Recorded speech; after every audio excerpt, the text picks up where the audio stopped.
안녕하세요. 좋은 아침에 이정혜입니다.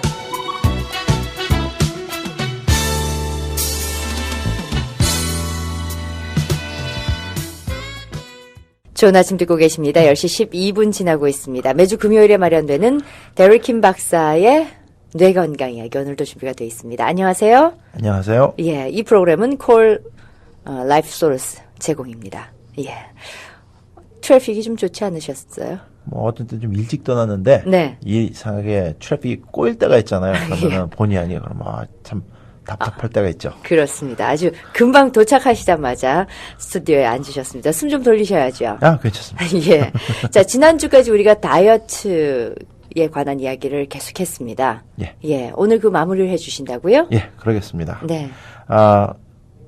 지난주에 말씀드린 내용을 잠깐만 요약을 하자면은 네. 현재 시중에 나와 있는 다이어트 제품들은 대부분이 불분명한 성분들로 제조되어 있는 것들로서 약물을 통한 식욕 억제와 음식 배설을 통한 그러니까 건강 악상 상당히 위험한 방법들로서 영양 부족 현상을 일으키고요. 또 그러니까 비록 살은 빠지되 건강을 해치고 또 나쁜 다이어트 습관을 심어줌으로써 결과적으로는 살을 빼는 게 아니라 건강만 해치는 그러니까 악순환을 자꾸 번복시키는 것들이라고 이렇게 반복시키는 것이라고 이제 간단하게 말씀드릴 수 있습니다. 그러니까 지금 그 건강을 상하면서도 살은 안 빠질 수도 있는 그런 상황이고 그렇죠. 살이 빠진다 하더라도 건강이 많이 상할 것이다. 예. 근데 그 현대에 워낙 비만이 문제가 되고 날씬한 사람들이 또 이렇게 많이 대우를 받는 그런 시대를 살고 있어서 그런지 건강 상하더라도 난 좀 살 좀 빼고 싶어 하는 그런 분들 참 많이 계세요. 그렇죠. 근데 또 문제가 뭐냐 하면은 진짜 살은 안 빠져도 되는데 네. 아주 보기 좋은데도 이상한 데 정신이 이렇게 쏠려가지고 그렇게 더 빼야 된다는 그런 고정관념에 빠져 계시는 분들이 굉장히 많아요. 네. 이게 아주 저는 나쁜 현상이라고 생각합니다. 예. 우선 우리 의식 구조에도 좀 어느 정도 조정이 필요하다는 그렇죠. 그런 얘기겠습니다. 예, 계속해 주십시오. 예, 다이어트를 성공적으로 이렇게 성취하기 위해서는 먼저 이해해야 할 것들은 사람의 신진대사는 나이가 들수록 이제 슬로우 다운 해지기 때문에 나이가 들수록 되도록이면 적은 칼로리를 섭취해야 되고요. 특히 녹말 음식, 그러니까 빵, 쌀밥, 떡, 밀가루 음식 등 그리고 고기 등 그것들 줄이고 채식을 위주로 하고 또 화학 조미료나 화학 감미료 없이 음식의 재료들의 진짜 참 맛을 즐기면서 네. 소식 위주로 식단을 바꿔야 하는데 또 이렇게 그러니까는 녹말 음식이나 고기나 그런 거 많이 드셔야 좀 다른 데도 좀 많이 드셔야 될 경우가 있다. 그거는 저녁은 절대로 삼가하셔야지 돼요. 아침이나 점심을 그렇죠. 주로. 예.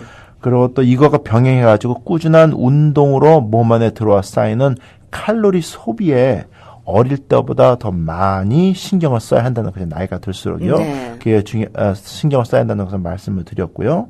또 지난주 마지막으로 살을 빼고 또 좋은 건강 상태를 유지하기 위해서는 화학조미료나 설탕 대형 화학물질이 들어있는 음식은 당연히 멀리 해야 되지만 또 가장 그것과 같이 또 먼저 해야 될 것이 우선 다이어트 드링크는 무조건 끊고 네. 녹차나 생수로 대체해야 된다 말씀드렸습니다. 이것만 가지고도 일주일 안에 5파운드 이상 솔리드하게 뺄 수가 있어요. 그러니까 사실은 뭐 다이어트 콕이라든지 이런 것들이 실제로는 그냥 설탕 그대로 들어있는 그런 거 못지않게 나쁘다.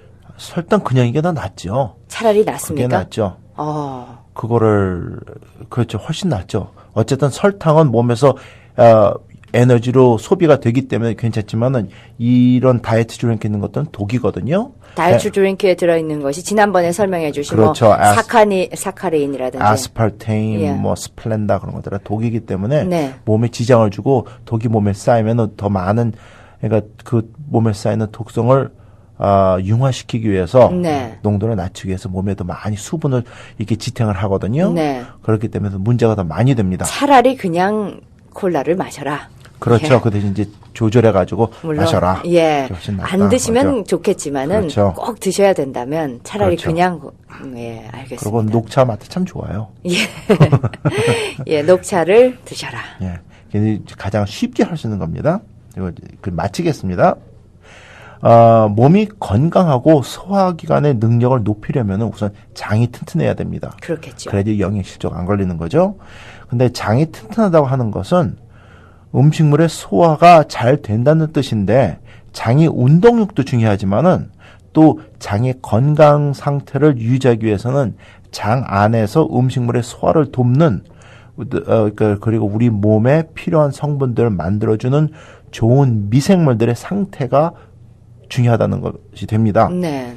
이런 미생물들은 우리가 먹는 음식물을 통해서 얻는다거나 또 음식물을 통해 가지고 그들의 번식력을 증가시켜 가지고 건강 상태를 전체적으로 좋게 만들어 줄 수가 있는데 이런 네. 것들이 대표적인 것이 한국 사람들 좋아하는 것 청국장. 네. 아주 좋습니다. 그리고 요즘 TV 광고에서 많이 볼 수 있는 액티비아라 하는 요거트가 있어요. 대는에서 나오는 초록색의 통으로 들어있는 건데 예.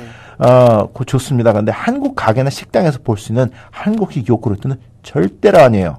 아, 그거 우리 이렇게 마시는 거. 그렇죠. 예. 그거는 몸에 해롭기만 합니다. 죄송하지만. 왜 그렇습니까? 그 안에 스플렌더 들어있고요. 설탕밖에 없고 감미한 거거든요. 그리고 거기 있는 설탕들은 그러니까 이빨에 사이에 탁탁 끼어 붙어요. 그래가지고 충치를 유발하기 굉장히 쉬워요. 예. 쉬운 정도가 아니죠. 굉장히 치명적입니다. 예. 그러니까 이런 청국장이나 또 요구르트 있는 미생물들의 활동이 강화되면은 장 속에 있으면서 독을 뿜는 나쁜 세균들이 성장하는 것을 억제함으로써 이 나쁜 세균들이 주는 소화 불량 상태를 또 제거해 줄 수 있기 때문에 네. 자연히 장의 상태는 건강해지고요. 예. 그러니까 소화기관의 능력은 올라가게 됩니다. 그리고 장 속에는 나쁜 세균들이 성장이 활발해지면은 그것들이 뿜어내는 독은 이제 몸에 흡수가 되고 따라서 그 독들이 간에 분함을 주고요. 네. 또 면역 기관을 해치고 또 이것이 지나치게 되면은 몸 안에 독이 쌓이게 되고요. 그렇게 되면은 몸이 붓고 또 봄이 아니게 또 몸이 부니까 또 몸무게가 늘어나고 그렇게 되면은 이게 지속되면 이제 살이 찌게 되고 예. 이런 이제 나쁜 악순이 또 번복이 됩니다.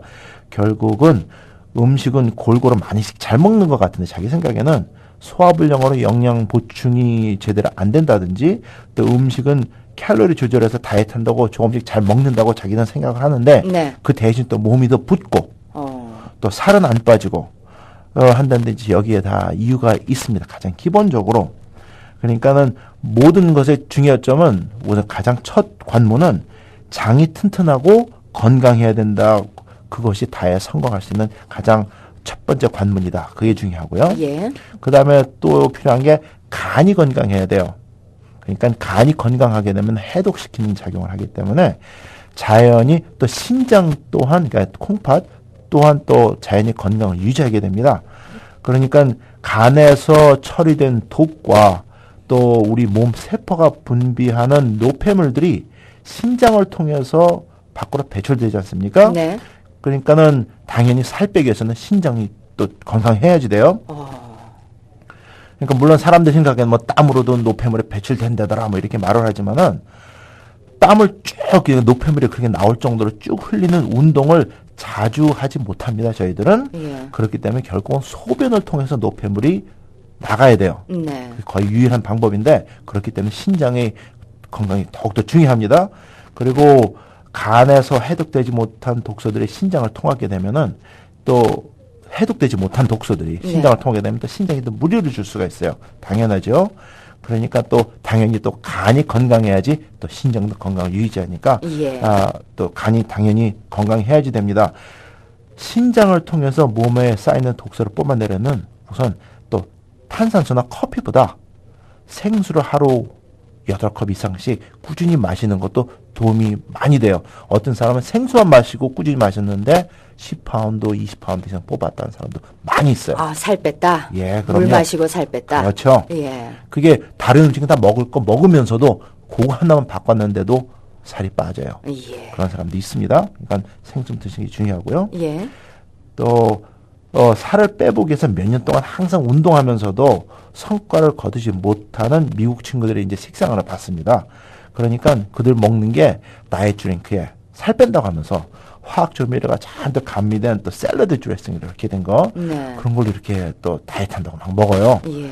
그 제가 석제스한 거는 그러면 다이어트 드링크 대신 녹차로 대체하고 또 감미된 샐러드 드레싱 대신 비니거랑 올리브만 이렇게 해가지고 먹어봐라 이렇게 권장을 했는데 2주일 만에 5파운드에서 7파운드가 그냥 썰리되게 빠졌어요. 네. 그리고 2달 안에 11파운드, 13파운드가 빠졌는데 혈색도 좋아지고 건강해지고 그 외에는 라이프 스타일이 체인지된 게 없어요. 그 두 개밖에. 네. 근데 생활도 밝아지고 또 자신 있고 아주 보기가 좋아졌어요. 그리고 예. 또 지탱을 하고 이게 중요합니다. 그래서 이제 그 방법은 이제 다른 친구들한테도 이제 권장을 하면서 네. 이렇게 하는 걸 봤어요. 우리 그 한국 음식에 뭐 화학 조미료 많이 들어간다 이런 얘기 하지만 실제로 서양 음식도 마찬가지죠. 그렇죠. 서양 음식은 이제 보면은 MSG라는 말을 자주 안 쓰고 예. 뭐 food enhancer, taste enhancer, 뭐 food tenderizer, 뭐 meat tenderizer 그런 식으로 해가지고 MSG를 팔아요. 조미료를. 그러니까 이 뒤에 그 성분을 이렇게 한번 살펴보시고 성분에도 이제 요즘에 애매모호하게 나와요. MSG라는 말 안 쓰고. 그렇겠죠. 그러니까 한국 사람들 생각에 이제 달을 먹는 거 있잖아요. 네. 미원 대신 먹는다고 네. 착각해가지고 마찬가지예요. 미국 사람들도 똑같은 그런 식으로 해요. 계몽이 돼야 돼요. 그래서 많은 사람들이 지금 거기서 계몽하려고 노력을 많이 하고 있습니다. 시중에 나와 있는 샐러드 드레싱 이런 것들도 우리가 100% 믿고 이렇게 먹기는 참 예, 어렵군요. 그리고 보통 샐러드 드레싱에 들어가는 오일 있죠. 예. 그거는 가장 가치가 낮은 오일을 쓴대요. 트랜스팻일 수도 있나요? 트랜스팻은 아닌데 예. 베지터블 오일을 쓰는데도 가장 질이 낮은 것 버리기 일부 직전 거기에다 감미해가지고 그렇게 한다는 얘기를 그 직접 만든 사람한테서 들었어요. 그래서 자기는 그거 안 먹는다고. 그러면은 우리가 기왕이면 좀 전에 말씀하신 대로 뭐 올리브 오일하고 거기에다 비니거하고 아니면 한국 사람들 좋아하시는 거 있죠. 간장에다 식초해서 설탕 조금 넣고 후춧가루 뿌려가지고 이렇게 버무려서 먹는 예. 거. 차라리 그렇게 그게 드시는. 가장 좋은 것 같아요. 예, 혀 끝에 단 좋은 맛있는 음식들이 실제로 우리 몸에는 큰 독이 될 수 있다는 그렇죠. 것 다시 한번 확인합니다. 예. 예. 그리고 그리고 또 살찌는 것을 방지하려면은 또 몇 가지 지켜야 될 것이 있습니다. 네. 우선 좀 전에도 약간 멘션을 했는데 저녁 늦게 많은 탄수화물의 섭취는 절대로 안 해야지 됩니다. 그 이유는 왜 그러냐 하면 우리가 섭취하는 탄수화물은 우선 섭취된 다음에 소화대가 섭취된 다음에 간에서 포도당으로 이렇게 분해가 돼가지고 온 몸으로 퍼져서 우리 세포들의 에너지원이 되는데 저녁 늦게 섭취하는 탄수화물들이 포도당으로 분해돼가지고 온 몸으로 퍼졌을 때 너무 늦게 식사하신 관계로 몸의 활동량과 신진대사량이 줄어들어가지고 네. 포도당이 에너지로 쓰여지지 못하고 세포에 남아있다가 취침 중에 지방으로 축적될 확률이 높기 때문에 그렇습니다. 네. 특히 또 당뇨 있는 사람 더 심하고요. 당뇨 있으신 분들은 될 수 있으면 저녁 늦게 저녁 예. 늦게 탄수화물 있는 거 절대로 드시면 안 되죠. 예. 아주 위험합니다. 또 한 가지는 저녁 식사 중에 과다한 알코올 섭취는 안 하셔야지 돼요.